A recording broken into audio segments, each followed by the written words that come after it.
King James Bible, the fifth book of Moses called Deuteronomy, chapter 22. Thou shalt not see thy brother's ox or his sheep go astray, and hide thyself from them. Thou shalt in any case bring them again unto thy brother.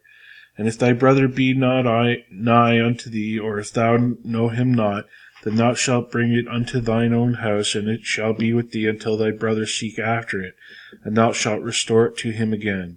In like manner shalt thou do with his ass, and so shalt thou do with his raiment, and with all lost things of thy brother's, which he hath lost, and thou hast found.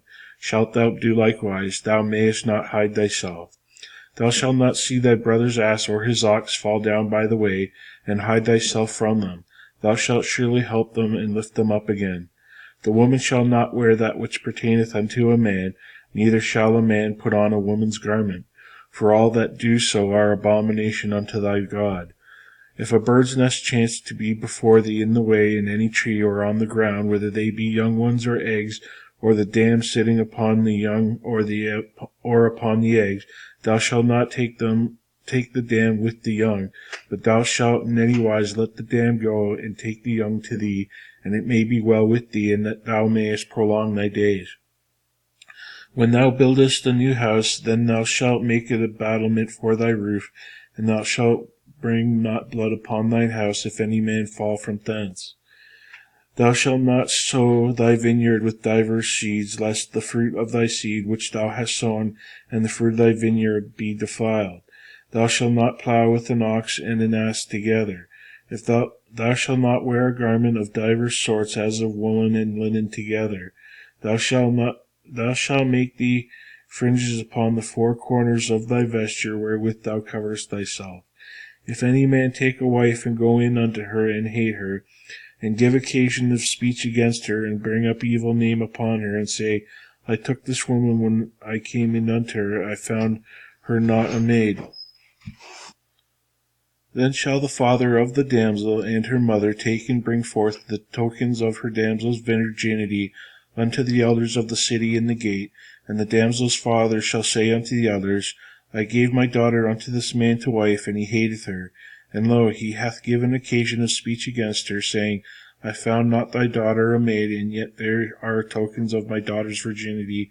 And they shall spread the cloth before the elders of the city, and the elders of that city shall take the man and chastise him, and they shall amerce him in 100 shekels of silver, and give them unto the father of the damsel, because he hath brought up evil name upon the virgin of Israel, and she shall be his wife, he may not put her away all his days.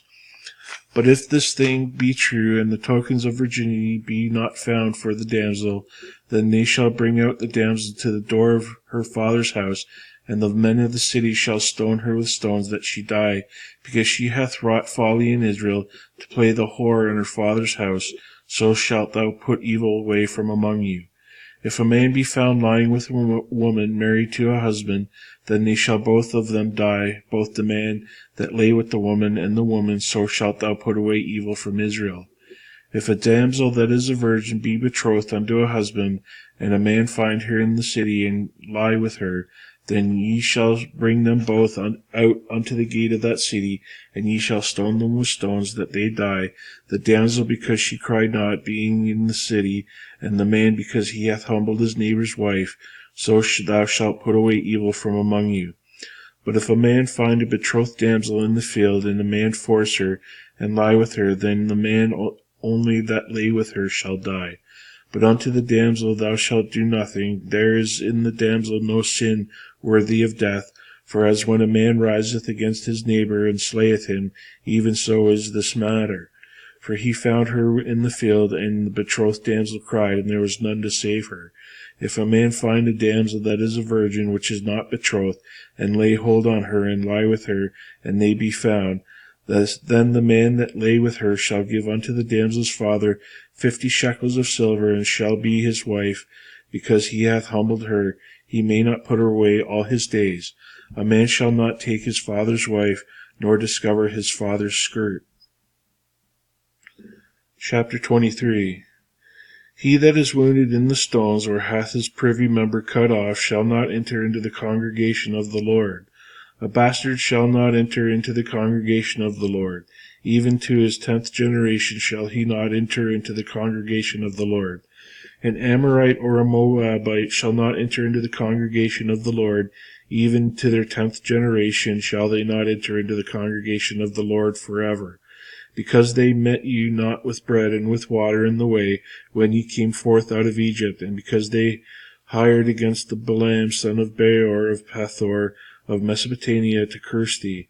Nevertheless, the Lord thy God would not hearken unto Balaam, but the Lord thy God turned the curse into a blessing unto thee, because the Lord thy God loved thee. Thou shalt not seek their peace nor their prosperity for all the days forever. Thou shalt not abhor an Edomite, for he is thy brother. Thou shalt not abhor an Egyptian, because thou wast a stranger in his land. The children that are begotten of them shall enter into the congregation of the Lord in their 3rd generation. When the host goeth forth against thine enemies, then keep thee from every wicked thing. If there be among you any man that is not clean by reason of uncleanness, that chanceth him by night, then shall he go abroad out of the camp, he shall not come within the camp. But it shall be, when the evening cometh on, he shall wash himself with water, and when the sun is down, he shall come into the camp again. Thou shalt have a place also without the camp, whither thou shalt go forth abroad, and thou shalt have a paddle upon thy weapon. And it shall be, when thou wilt ease thyself abroad, thou shalt dig therewith, and shalt turn back the cover that cometh from thee. For the Lord thy God walketh in the midst of thy camp, to deliver thee and to give up thine enemies before thee. Therefore shall thy camp be holy, that he see no unclean thing in thee, and turn away from thee. So thou shalt not deliver unto his master the servant which is escaped from his master unto thee. He shall dwell with thee, even among you, in that place which he shall choose in one of thy gates, where it liketh him best. Thou shalt not oppress him. There shall be no whore of the daughters of Israel, nor a sodomite of the sons of Israel.